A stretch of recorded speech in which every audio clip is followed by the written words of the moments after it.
afternoon, everybody. Thank you for joining us today for our July edition of Talkin' Water. My name is Justin Beck. I'm the Communications Director here at TBWD. This is our second Talkin' Water on irrigation as we get into the hot season, as we've been coming out of a few warm days. So really happy to have everyone here today. This time we're going to talk about advanced irrigation techniques and controllers.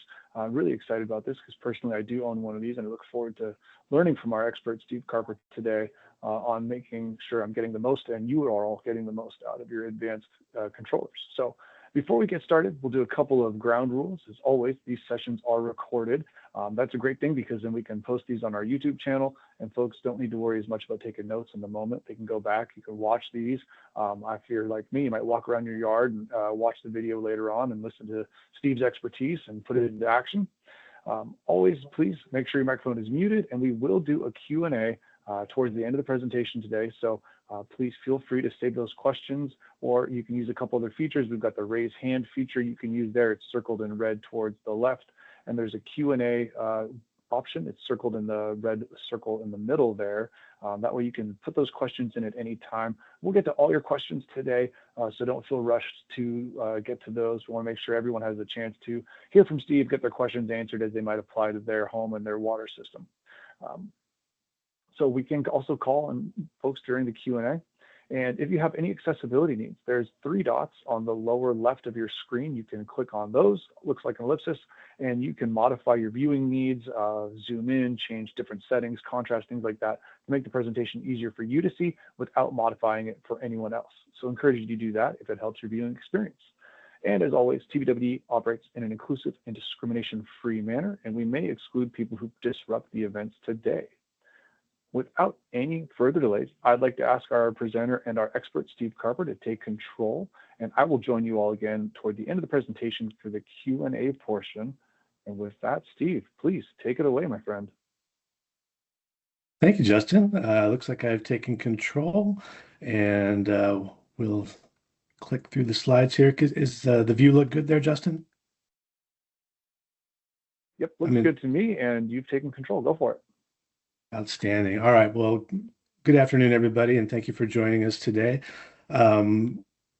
July being Smart Irrigation Month, I thought it would be appropriate to continue our discussion of advanced irrigation control and to focus on weather-based or smart irrigation controllers, that being the current state of the art, and the fact that TBWD has had very active rebate program for smart controllers for many years now. We thought it would be a good idea to sort of circle back and provide an overview of these types of controllers with a couple of objectives in mind. One, to provide some background and some of the benefits of these controllers to folks that might be considering participating in the rebate program and upgrading to this type of controller. And then also encouraging folks that may have participated in the past in the rebate, have these controllers, and maybe are struggling to get the most out of them or have questions on how to optimize them. It's interesting. This time of year, I do a lot of irrigation assessments for customers that get a high bill and suspect that irrigation is at the root of that. And when I get on site, it's very rare that what I find hanging on the garage wall is a smart controller. Typically, it's an older analog device. However, when I do encounter a smart device in this setting, it's very often the case that these folks are using it in analog mode, which is one of the things we'll talk about later. They're using a fixed schedule rather than really harnessing all of the potential functionality that these devices offer. So I really want to provide folks the confidence to really kind of take that step and really learn how the functionality of these devices works and put it to use in their own yards. So with that in mind, we'll be covering a few different topics today. What is smart or weather-based irrigation? What makes a controller smart? We'll touch briefly on some of the installation basics. We'll go over the benefits and the sort of the ease of the app-based irrigation programming interface that these devices use. We'll do an overview of the different types of schedules that are available to you and really take a kind of a deep dive into the kind of the core functionality that really drives these systems, and that's the individual irrigation zone attributes that really generate the algorithms used to generate the schedules and the durations in between that really drives the efficiency that you're able to harness.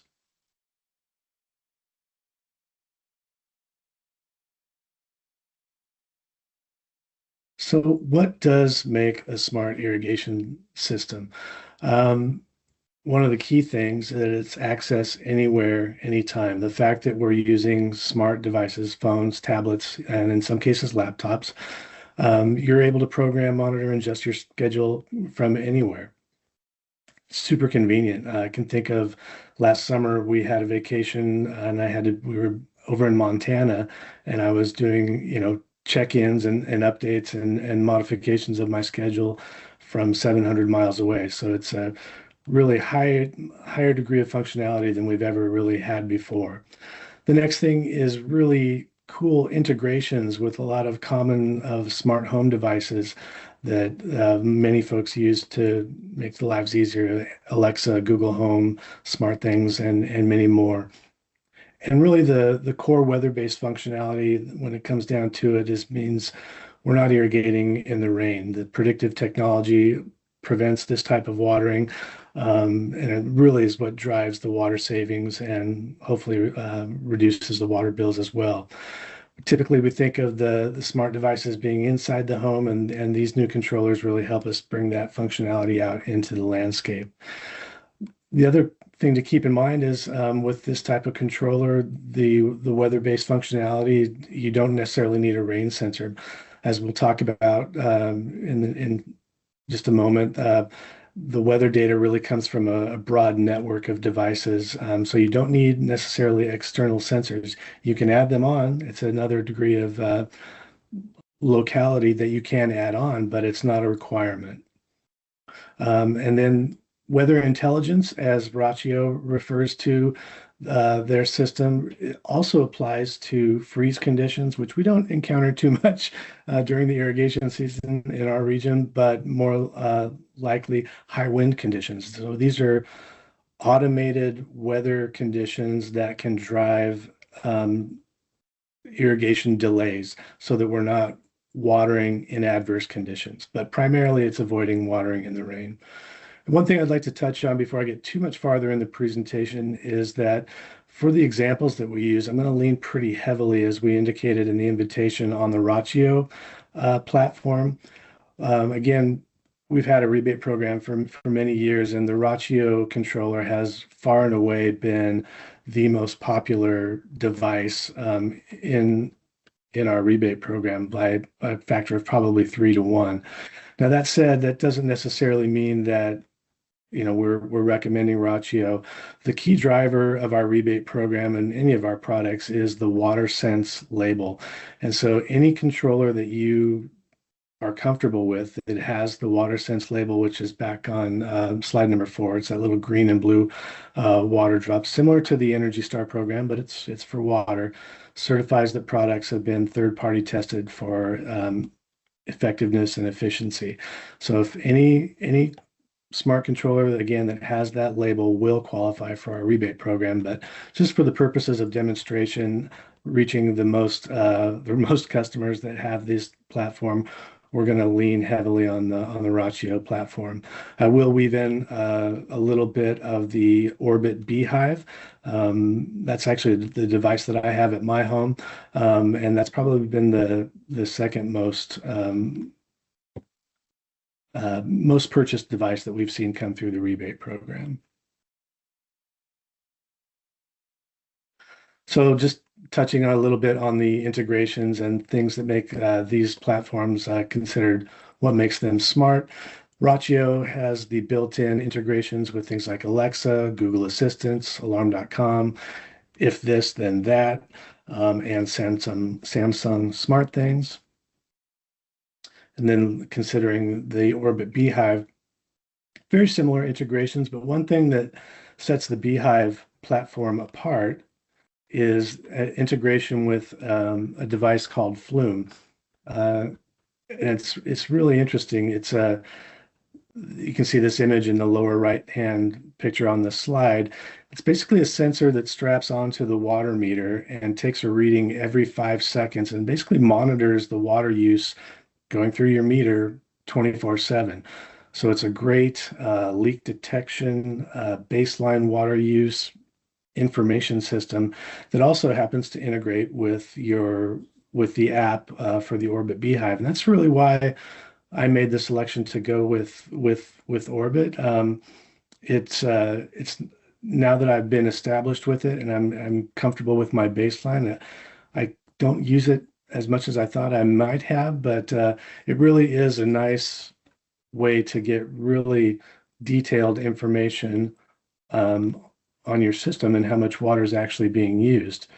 And here's a snapshot of what that might look like for you on a monthly basis. You can actually see what your water usage is and potential savings is, but you can compare monthly water use from year to year and say, gosh, considering weather, how am I doing this year compared to last year? Or, for example, in this middle month, was there a spike in use that maybe is a red flag that, gosh, I need to go out and run through the system and check to see if I have any leaks. It could be a really, like I say, a really good indicator on a much shorter interval for red flags for system issues as opposed to getting a high water bill at the end of a bi-monthly billing period.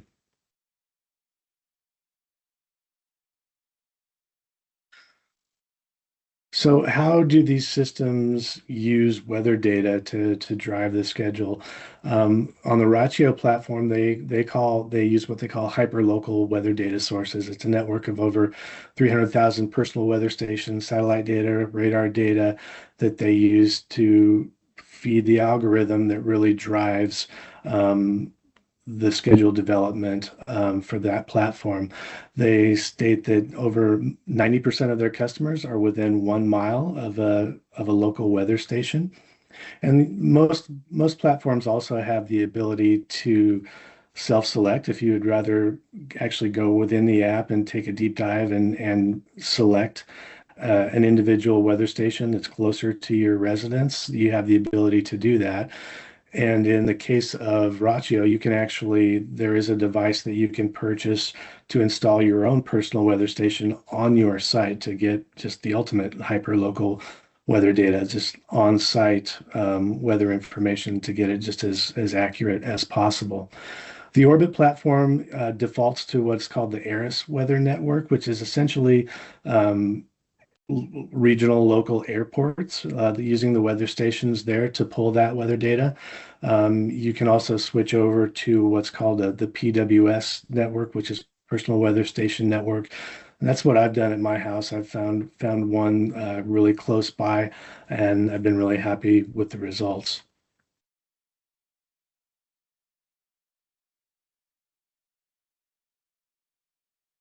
So the weather intelligence settings, what we're looking at here is basically at its core is the weather triggers that will drive skipped watering schedules or adjust the durations as needed.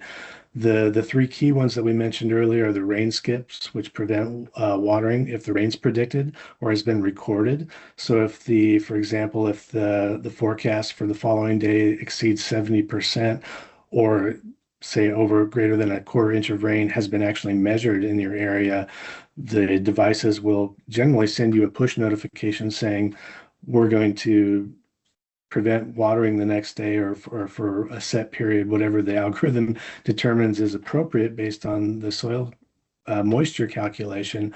And it will give you the opportunity to either acknowledge that and say, yeah, go forth with that deferment, or you can override it and say, no, it wasn't effective at my house. We need to go ahead and proceed with the regular watering.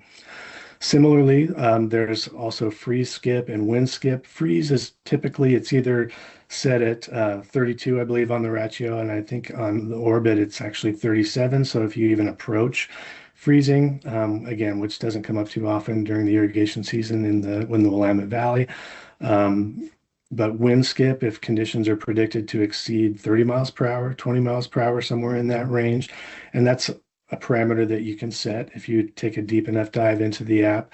Again, we don't want to be irrigating in high wind conditions, so that the weather intelligence really uses that parameter to help us avoid that condition.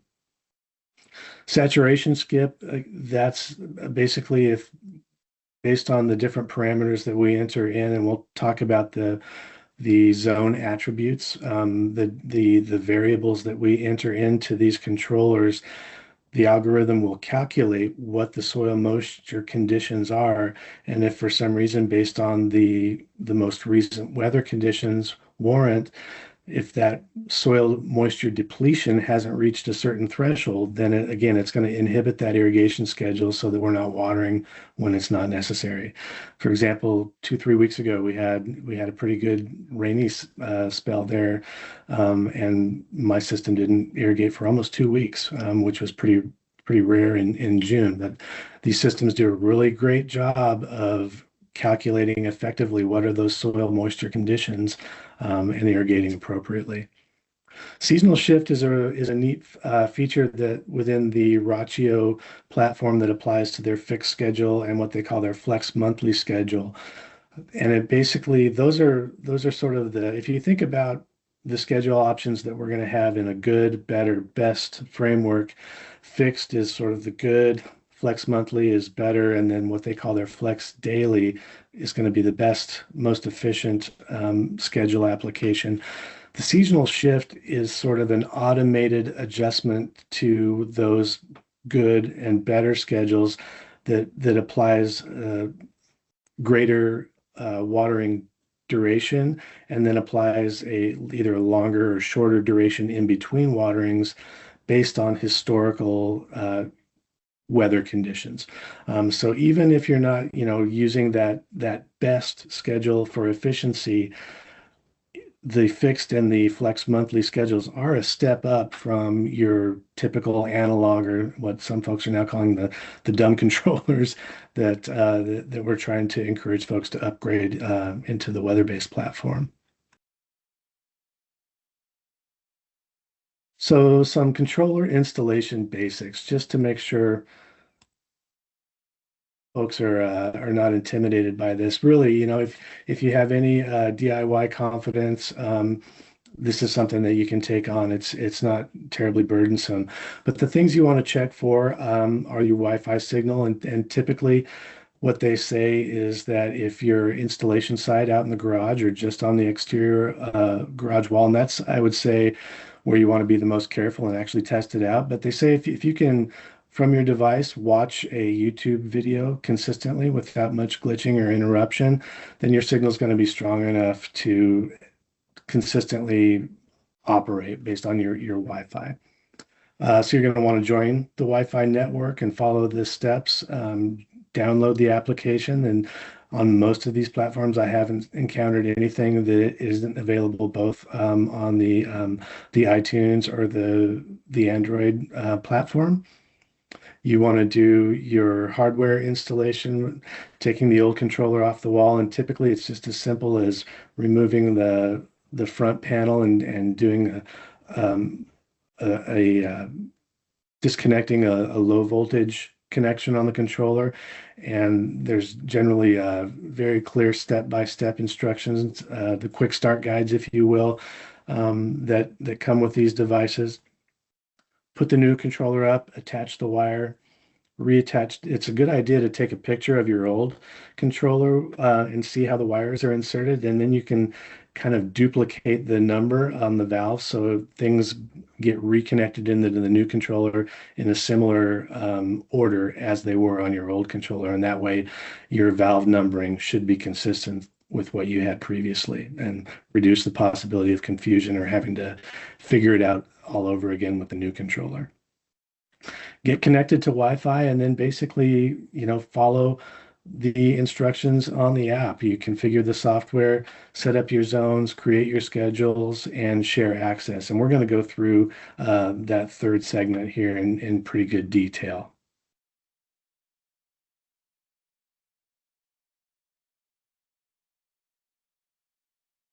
So using the app, one of the greatest features of these smart controllers is the app and the fact that you are able to control your device from anywhere at any time.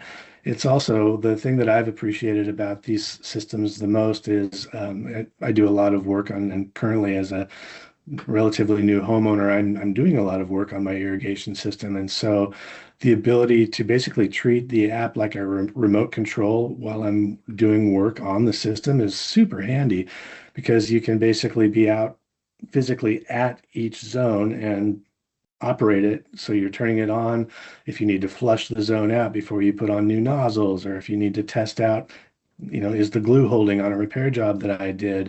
It's just really convenient to be able to do that and not have to constantly run back and forth to the garage. Not such a big deal, even more convenient on a larger scale property like a commercial setting, but it's just very, very convenient, not to mention the fact that you can monitor these systems from any distance, again, whether you're in Montana or Montenegro for that matter. So what does the app look like? Here's the home screen on the Ratio platform. And then the thing to keep in mind as we go through this is that all of the different manufacturers are going to have a different way of approaching what the app looks like, obviously, but really the core functionality in terms of the attributes and then essentially how the schedules operate is very, very similar and applicable. And like I said, I will touch a little bit on the Beehive to show you some differences, but I can't demonstrate all of the different manufacturers and how they do it. So we're going to show you how Ratio does it. And if you have any other questions about how a different platform might be approaching it that I don't touch on, please feel free to follow up with me at the end or send me an email and try and help you, figure out how it works for your different manufacturer system. But on the home screen, when you open up the app, what you're going to see is basically a snapshot of what is the real-time data. What are you looking at for the week generally? You'll also see a snapshot of the next zone and when did it run most recently. And you can also generally have the option to click on and see what were the past few run cycles. In this situation here on this screen, you can actually see that about a third of the way down, it says a Tempest weather station. That's an example of an add-on on the Ratio platform that you can add in an on-site weather station to monitor conditions, within your yard. And most of the manufacturers have things like that.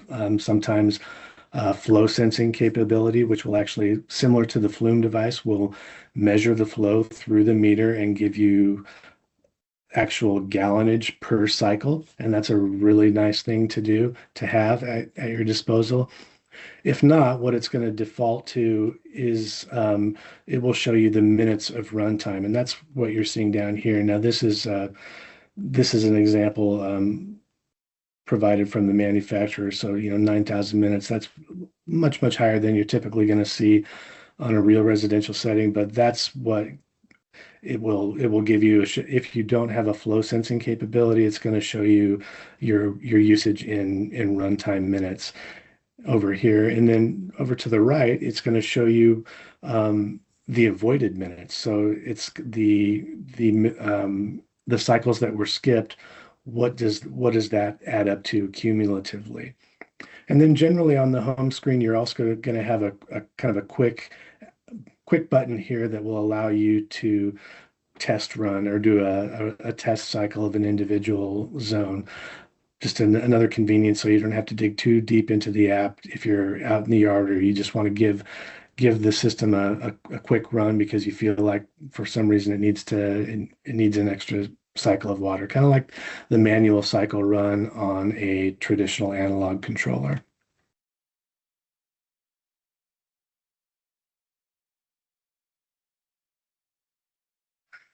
The next screen you may see on the schedule menu, if you click through, will be the create schedule option. It will show you if you have, and in most cases, it's fairly simple. And for this example, there's just a home schedule that includes the three lawn zones that are a part of this zone.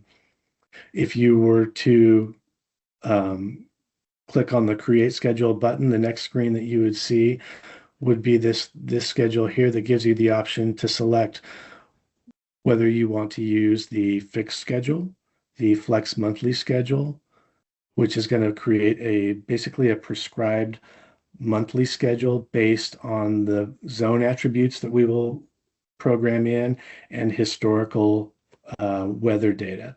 So again, that's kind of the better selection, not full-blown best weather-based control, but a nice use of historical data to drive a fixed, not necessarily fixed, but a set monthly schedule.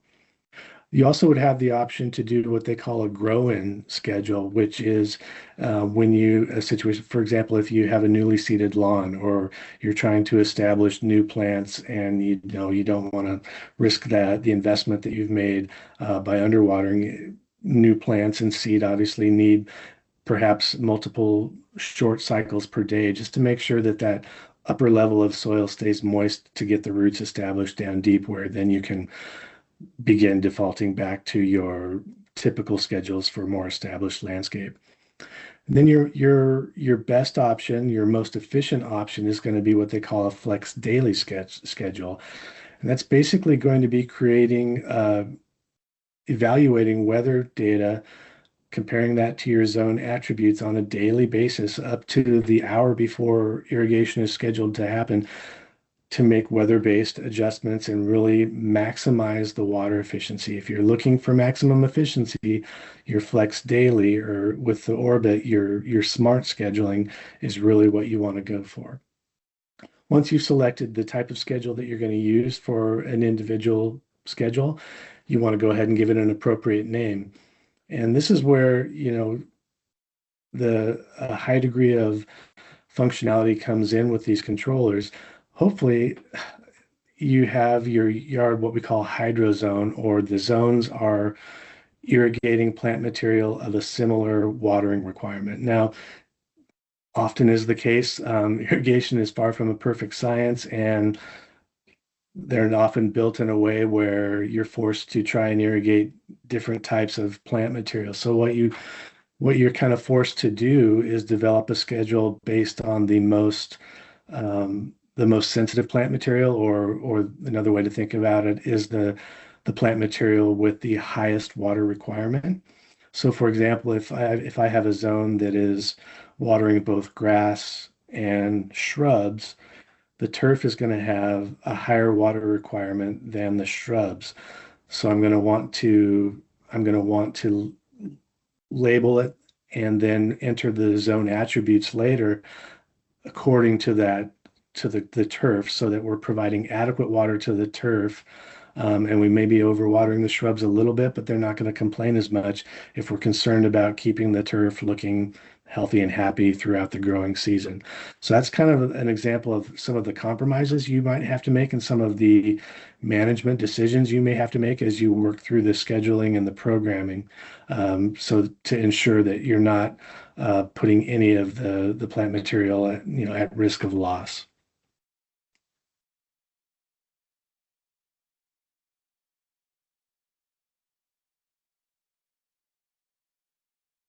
See, sorry, it didn't advance for me. There we go. So on the next windows that you may see is it will ask you, which zones do you want to include in the schedule? And again, this is where it would allow you to include zones that have plants of a similar watering type. In this case, like as we saw on the first screen, it was just home, and we're basically just watering turf. So we would, well, in this example, it doesn't actually have turf, but what it's showing you here is that there are zones that are established as either flower beds, like annuals that are going to have a pretty high watering requirement. Vegetable gardens, similarly, those are going to take a lot of almost perhaps daily watering. And then you're going to have things like trees and shrubs that are going to have a much lower watering requirement, maybe next to nothing if the trees are very mature. So again, this is where we want to make sure that we're selecting the type of schedule and then adding the various zones that are appropriate for that schedule. And you have the ability to use different. If you select, you can do fixed schedules. You can do the flex monthly and flex daily. You can combine all three of them. And in fact, you have the ability to use up to 16. I can't imagine a setting where you would use that many. But the point is you're not restricted once you decide to use a fixed schedule. You don't have to use fixed schedule across the board. You can mix and match it based on what you feel most confident in applying. So if that doesn't make sense, let me know if you have questions on that. But it basically is giving you a high degree of flexibility to use the type of schedules and then include the appropriate zones within those schedules to make sure that you get the right amount of watering. Again, if you need to do a fixed schedule to establish new seed or new plantings, you can do that. If you've got an established landscape and you really want to maximize it by using the flex daily, you can do that, or any combination there. This next screen in the middle is ask you, when do you want to run this schedule? And that's really comes more into play if you happen to have watering restrictions, or you can, let the app and the algorithm make a determination on its own. Starting after sunset or ending before a specific time, generally a good idea. We don't want to be watering during the heat of the day. And the app will default typically, I think, to somewhere between 3 and 5 a.m. So it's watering nice and early, typically before we get up, before other water demands are putting pressure on the system. But the key component is that we're not watering during the heat of the day, when we also tend to have higher wind conditions. And then once we enter these parameters on the Ratio platform, it's going to actually generate some proposed runtimes for you to consider. And in most cases, I would recommend just kind of going with that initially and testing it out for a week or two and seeing how that works out for you. But they're really trying to make it easy for you, take the guesswork out of these schedule generations. The Beehive is a little bit different. The fixed schedules operate very much like a typical non-weather-based irrigation controllers, in that you must specify a start time for each program, what days you want to be active, and how many minutes to water each zone. It's very functional. The when we call the dumb controllers or the analog controllers, I don't mean to disparage them. They are highly functional, but the problem is they're completely dependent on the owner manager to make manual adjustments. And it's really that human element that is the downfall, because typically what we see is folks just don't consistently make those adjustments. And oftentimes when they do, that's where misprogramming comes into play. And that's really the most common problem I see when I'm doing site visits, is that these analog controllers get misprogrammed with multiple start times, multiple active programs, or excessive run times per zone. And then those things tend to compound, and that's what results in those high water bills. So these new smart controllers, while they may seem a little bit challenging to get established, once you put the time in to get them programmed properly, they really take a lot of the guesswork and somewhat foolproof the ongoing operation.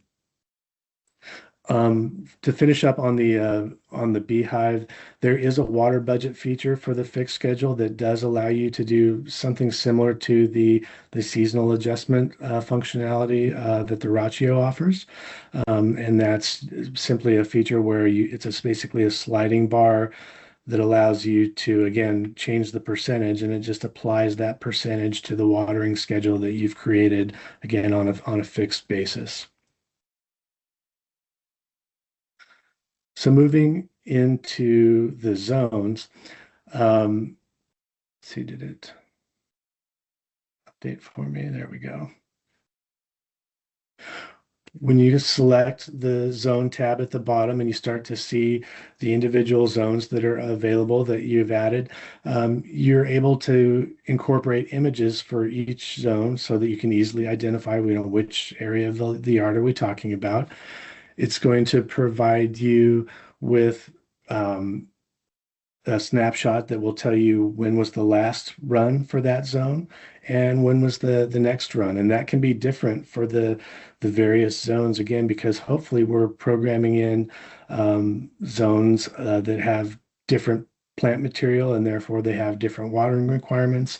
They may have different sprinkler types and different microclimates that all go into creating different scheduling needs.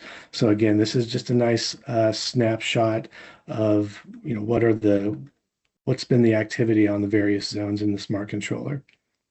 If you want to then modify it, we basically click on editing and then move into setting up the zones. And now we're going to go through what that looks like for the various zone options.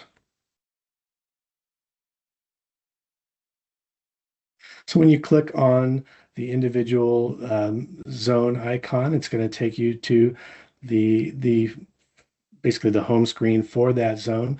And again, you'll have another option where you can just do, a quick run for that zone of a few minutes. And that's something that you can change the threshold on within the app for just a couple minutes. I believe my orbit will go default to 10 minutes. But when I click that on, it gives me a little slider so I can take it down to 1 or 2 minutes if I'm just trying to flush it out or just kind of get my eyes on the zone to see how it's functioning, and I don't really need it to run for a full 10 minutes. Valve monitoring, what you're seeing there is another add-on functionality that the Ratio offers, and it's basically an ongoing diagnostic of how is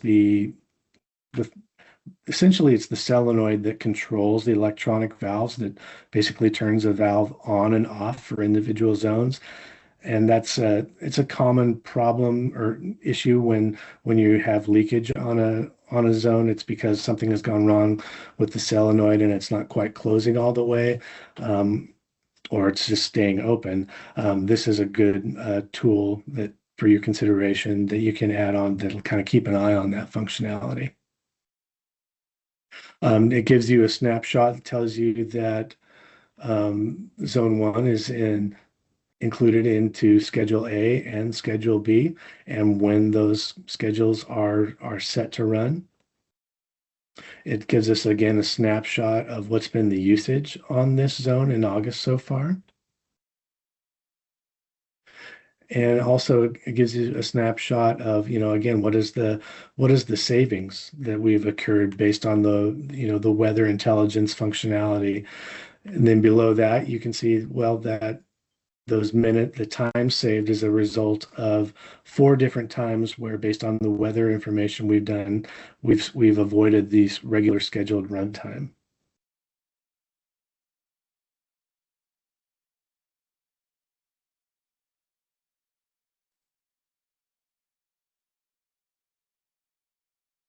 So another key feature that is really handy about this smart devices is the ability to share access, whether that's with the husband or wife or your partner at home or your landscape contractor, or again, if you're traveling and you have somebody watching the house. The shared access allows you to decide, who you're sharing with and how long. You can provide limited access, or you can give them complete access. And in some cases, that may require them to have a Ratio account, or at least at minimum download the app or the Orbit app in some cases. They basically provide you with an email, and then you're able to access that system and take over control for you. Another key function of this shared access is that it allows you, should you sell your home, is the ability to transfer ownership of the device to the new homeowner. And you just need to, again, make sure that they're aware that they would need to get an account for the manufacturer of that device, and then be aware that you're going to be transferring that over to them. But a really neat functionality to get more eyes on the system. And again, if you happen to have a landscape contractor service provider that works in your landscape, gives you the ability to kind of turn over control to them if they're sort of a full service provider and you'd like them to be able to take control of that functionality for you. So the zone attributes, this is really, again, the key driver of the algorithm and what sets the run times, the durations in between cycles. This is really what drives the boat in terms of weather-based irrigation. And considering the Rachio platform first, the smart controllers are going to design these water schedules based on these key variables. The first type is the soil type, and determines the amount of water that's available to the plant and helps determine how long to water each zone. In some cases, if you're not familiar with, if you haven't done a lot of digging in your backyard or your front yard, it may require you to get out and get your hands dirty a little bit and dig around and really assess, or somewhere in the range between sand and loam to silt and clay. You're getting from more coarse, porous soil texture to a more compact, tight soil like clay, which unfortunately seems to be the predominant soil type in our area. Or in some cases there is, a nice a loamy component, but typically the profile in our area is somewhere between loam and clay or a mixture thereof. But it's a good idea to get out and, do a little digging, go plant to plant and, get an idea of what is the soil texture. And generally, most of the apps have some visual guides and some information to help you make that assessment and determine which soil type is the right determination for your zone. Slope helps determine how long an irrigation zone can water before runoff occurs. And that's a really important function. That's something that we see really quite often. We do happen to have a topography in our area that's kind of roly-poly hills, and there's a lot of sloped yards. And so making sure that you get that accurate is important, because what it will do is drive what's called a cycle and soak functionality. So it will estimate how long can we irrigate before we're going to encounter runoff, where the water is just running off the landscape into the gutter and down the drain, where it's not going to do any good. And basically that will create a ceiling for runtime. So if that is, for example, 5 minutes, but we need to water 15 minutes each day, what it's going to do is what's called cycle and soak that zone. So it's going to cycle for 5 minutes. It's going to stop for an hour or so, or a predetermined time limit based on the platform, allow that water to soak in, and then it'll run for another 5 minutes. And then it'll wait for a little while, and then it'll run for another 5 minutes, so that you will get that full duration of required watering to fill up the soil table, but it's not going to run at any one time long enough to allow significant runoff. It's not a perfect science, but again, they're trying to avoid that excessive runoff that we see pretty often. The next thing is the vegetation type. How much water a plant uses and has access to helps determine how much water and how often to water and for how long to water. The key things that we think about here are turf, annuals, shrubs, trees. They're all going to have different root depths, and they're going to be different plant water requirements. And so again, selecting the vegetation type with the greatest watering requirement, again, or the most sensitive type of plant material, is key to making sure that you don't experience any plant loss. You don't want to, again, if you have a combined zone that's watering low water use plants and turf, and you schedule it to the low water use plants, you're probably going to start seeing some brown spots in your lawn. So you have to kind of make that management decision. Smart controllers have the ability to work with all types of landscapes, all the way from xeriscape to, again, vegetable gardens and annuals that may need daily watering. But it's up to you to get that initial programming set accurately so that the smart controllers can do their job effectively. Shade or sun exposure determines what time of day the scheduler runs. Again, typically these controllers are going to water early in the morning to avoid the heat of the day, but there may be there may be watering restrictions in some areas, but there's a high degree of flexibility and adaptability that these controllers have, again, to optimize how the schedule is applied. The nozzle type or the sprinkler type, this is another really critical one that you get right. In most cases, what you're going to be considering is this a pop-up fixed spray nozzle, or are we doing a pop-up multi-stream rotator, more high efficiency nozzle, or a single stream rotor, or some type of drip emitter? Those are probably the four most common sprinkler / nozzle types, but getting it right is really key to making sure that the schedule is created effectively, because the sprinkler and nozzle type determine the precipitation rate, how much water is put down, how quickly, and the uniformity, how efficiently, how effectively does the water spread evenly throughout a given area. So it's really important that you get that accurate. And this is why we often say that, it's not a good idea to mix sprinkler and types of nozzles on the same zone, because again, they're going to have different precipitation rates. So if that's the case, if that's something that you're dealing with, you're going to have to kind of defer to the sprinkler type with the lowest precipitation rate, or the one that puts out water the slowest. Otherwise, if you have a couple pop-up fixed radius sprinklers that put down water pretty quickly, pretty heavily, and you water it according to that, then the area that's dependent on a single stream rotor is going to get underwatered. So the best thing to do in that condition is to retrofit to get the situation consistent. Or again, we'll irrigate to the lowest precipitation rate sprinkler or nozzle so that you get a more effective schedule.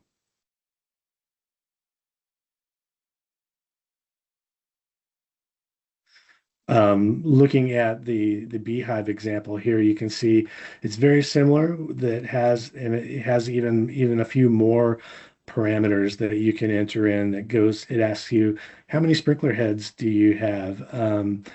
And then it gives even the ability to do what's called a catch can test, or some of you may remember the old tuna can test, or you may be familiar with the weekly watering number from the Regional Water Providers Consortium, which is a method of figuring out, how much water is my sprinkler system actually putting down. So with the Orbit platform, you actually do have the ability to actually measure the precipitation rate for each zone and enter that information into the app and have that factored into how the schedule is created.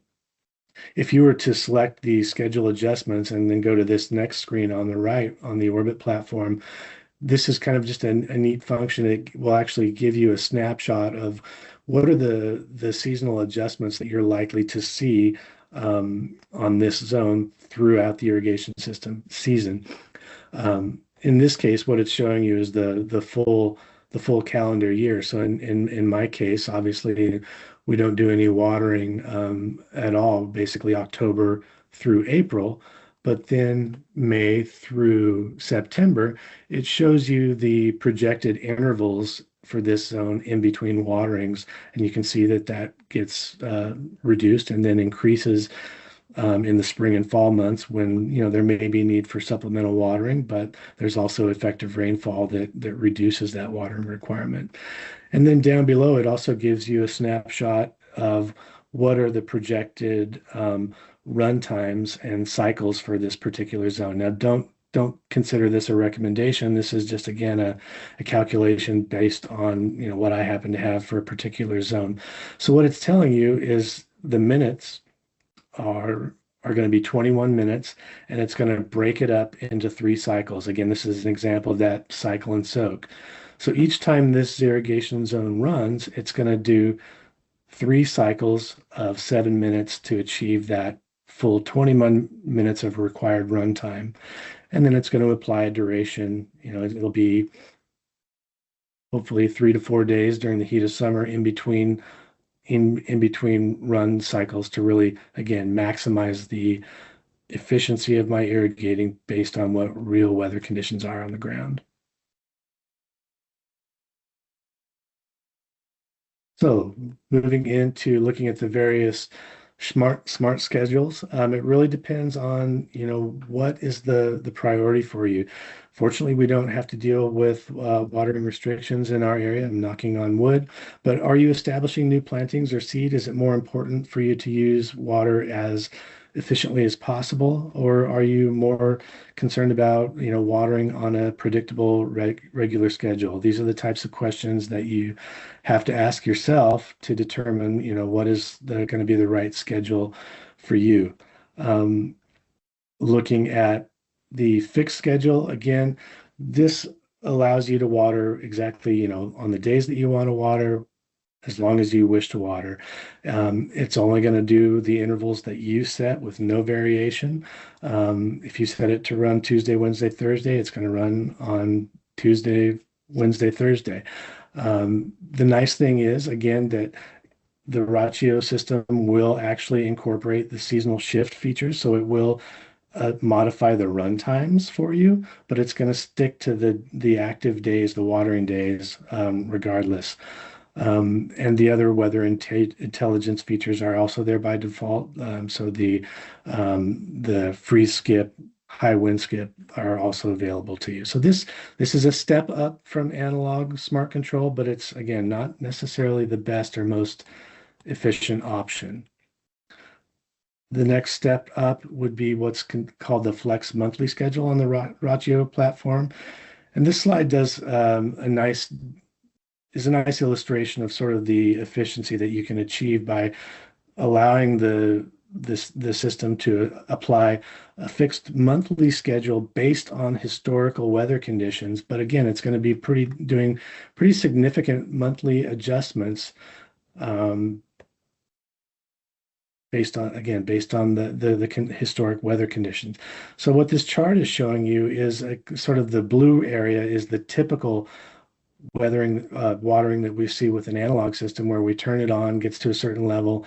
We might do one adjustment to crank it up in the spring, but then we water to that kind of August level all season long, and we go along and then until we turn it off in October or November. And this is obviously not a representative of our local weather, but the takeaway is to show you, again, what are the impacts of making monthly adjustments as opposed to just turning the system on and leaving it where it was last September. There's really a lost opportunity there. And so this Flex monthly, again, is that intermediate step of using weather data to create a weather-based schedule, and giving you, a higher degree of efficiency than you would have with your analog system. If we want to get to the most efficient option, it's really going to be the Flex daily schedule, and that is going to be a schedule that's going to, again, take in the weather data up to an hour before a scheduled run time, and it's only going to water if the threshold for the zone has been met, and it's going to be watering each individual zone based on the various parameters that we've put in based on the actual weather conditions on the ground. And this is really the schedule that we want to encourage folks to harness and give you the confidence to move towards, to really get the most out of these systems. And this chart just kind of is an illustration of what that means when it, either through irrigation or rainfall, we're filling up this bucket in the first image. The soil is saturated with a little partly cloudiness. It depletes halfway down. the sun comes out and we get down to that red line threshold that triggers the need to irrigate, the next day we're going to water and we're going to fill that root zone back up. And then we're going to just repeat the cycle.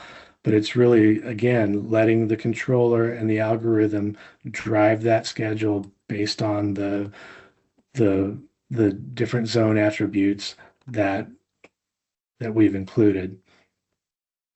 Let's see, I think I skipped over one. Sorry, double clicked. Oh, sorry, I think we've got a hidden slide. So again, just to review, you've got three options on the Ratio platform. The fixed, you choose when to water. Flex monthly, you get a predictable monthly schedule based on historic data, or the Flex daily, which weighs conditions every day and waters when it's really needed. The Beehive option is a little bit different. Don't have quite the degree of variability with the smart schedules.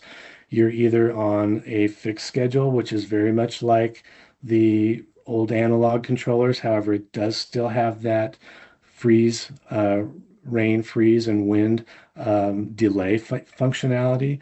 But you're either on fixed schedule for a zone or you're on smart schedule, and you can combine them.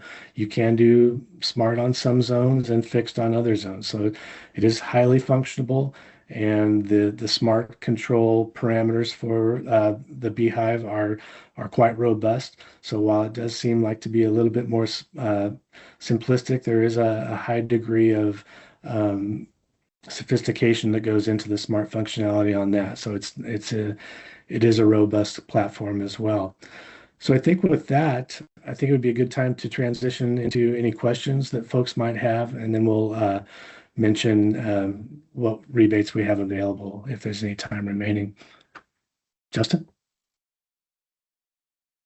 Yeah, thanks, Steve. That was a lot of really great content. Personally, I know, well, I should start with asking our customers, are there any questions? I'm looking through the Q&A in the chat. I'm not seeing any just yet. So as our customers who've joined us today get ready to possibly ask some questions, I just wanted to shout out that I have a similar controller to this. And one of the things that I thought is most beneficial of that I've noticed is the wind event delays or skips of irrigation. That's the one that I've seen the alerts just personally most often, and I most appreciate, because I do have neighbors who likely have older analog controllers or have not set up some of these parameters. And on those high windy mornings, when I irrigate, I can be outside sometimes, and you can see that water going across the sidewalk and into the street and all sorts of places that are not your lawn, and just not a great use of water. So I really appreciate the wind event skips on my controller. Can't say high enough things about these devices once you get them all set up. So with the end of my ramble there, open it up real quick again. If there are questions from our customers, you can type them in the chat, Q&A, or you can just raise your hand and talk with Steve directly. We'll wait a couple seconds here, make sure everyone's had a moment. While we're waiting, I'll just say that's great to hear. I've never actually had the wind delay pop up on my Orbit system, but the rain delay comes up all the time, and it's really nice because, again, you get that push notification the night before that says, gosh, high potential for rain tomorrow. We're thinking about not watering. And again, you have the opportunity to override that or go forth. So it really is great technology. I've been really, really happy with it. Again, just the ability to have that remote control functionality when you're out working on it is super convenient. And I've been happy with the results as well. If we're not seeing any questions, the things that I would add on to this is that, they are, we call them smart controllers, but it doesn't mean it's a set it and forget it, plug it in and walk away sort of a situation.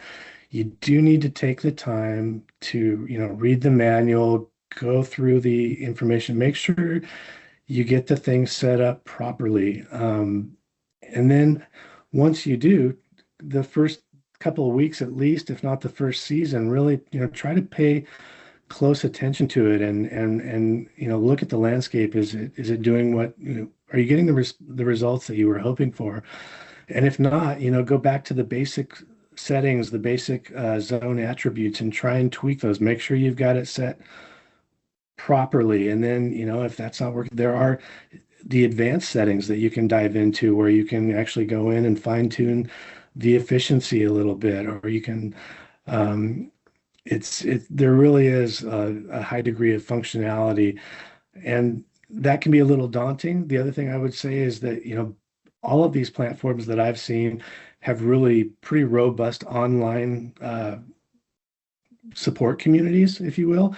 If you go online, and even the AI analytics on Google has done a pretty good job of answering questions about the different specific functionalities, or then pointing you towards user groups that tend to have some pretty active power users that really understand and have these systems and have tested out and understand the different advanced settings.